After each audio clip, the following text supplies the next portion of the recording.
হেমেকা বতৰ আৰু মতলীয়া বতাহৰ সৈতে এই ভিডিঅ'টো আৰম্ভণি কৰিছোঁ আপোনালোকৰ সৈতে। বতৰ যিয়েই নহওক বন্ধুসকল, জীৱনটোতো চলিব লাগিবই। যেনেকৈ আমি নিজৰ পেটত ভাত খাব লাগে, তেনেকৈ গৰু ছাগলীৰ পেটতো ঘাঁহ দিবই লাগিব। চ' বন্ধুসকল কি কৰিব, আমাৰ যেনেকুৱা ল'ৰা ছোৱালীবিলাক আমাৰ সদস্য হয়, তো তেনেকুৱা গৰু ছাগলী যিবিলাক বস্তু মই পোহোঁ, মই নিজৰ সদস্য বুলি মানি লৈছোঁ। এতিয়া সিহঁতৰ ভোক লাগিলে মোৰো ভোক লাগে বন্ধুসকল, যিহেতু নিজৰ পইচাৰে কিনি পোহা বস্তু, তো সিহঁতৰ যিটো মহব্বত, সেই মহব্বতটোৱে বেলেগ। তো মই ওলালোঁ ঘাঁহকেইটা কটাৰ পিছত গৰু আনিবলৈ। আপোনালোকৰ পৰিৱেশ ঘাঁহ কাটিলোঁ, কিন্তু গৰু আনিব গৈ আছোঁ। তথাপি মই ছাতি মাথাত ল'ব পৰা নাই, কাৰণ বৰষুণ কিনকিনীয়া থাকিলে কি হ'ব, বহুত জোৰেৰে বতাহ বলি আছিলে, ছাতিয়ে কাম নকৰে বন্ধুসকল। ছাতি লৈ কি আৰু ঘাঁহ কাটিব পৰা যাব, ছাতি লৈ কি গৰু আনিব পৰা যাব, ছাতি একপালে উল্টুৱাই ভাঙি পেলাই ছাতি।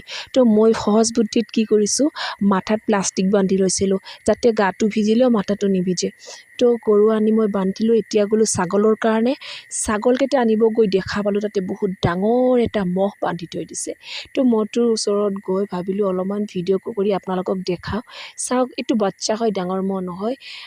কাৰণ ইয়াৰ গাটোৰ মানে লোমবিলাক চাই মই গম পাইছোঁ, যদি ডাঙৰ মহ হয় লোমবিলাক আৰু একদম চিকচিকীয়া হ'লে হয়, এইটো বাচ্চা।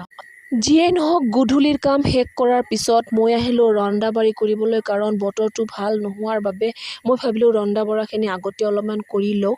বৰষুণৰ বতৰ বিশেষ একো নাছিলে বন্ধুসকল। ঢেকীয়া শাক কিনি পঠাই দিছিলে আমাৰ বছে, আৰু কেইটামান ডাঙৰ জাপানী কৈ পঠাই দিছিলে, আৰু কেইটামান বেঙেনা। তো মই কি কৰিলোঁ, জাপানী কৈকেইটা ভাজিবৰ কাৰণে কুটি বাছি ল'লোঁ, আৰু ঢেকীয়া শাককেইটা মই খাম বুলি ভাজিলোঁ। মই কৈ মাছ নাখাওঁ, তো আৰু বেঙেনা পিটিকা বনাম বুলি ভাবিছোঁ।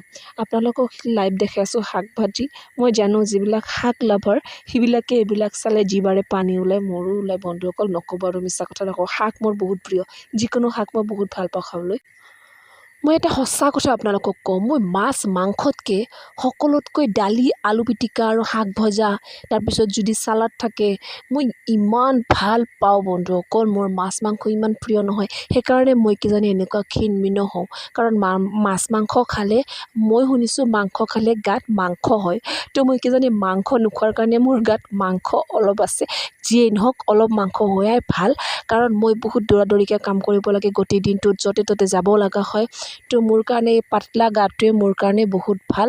মোৰ শাক ভজা হৈ গ'ল অলৰেডি, আপোনালোকে চাই আছে। ধুনীয়াকৈ মই পিঁয়াজো দিছোঁ, নহৰুও দিছোঁ শাক ভজাত, মোৰ ভাল লাগে পিঁয়াজ দিলে।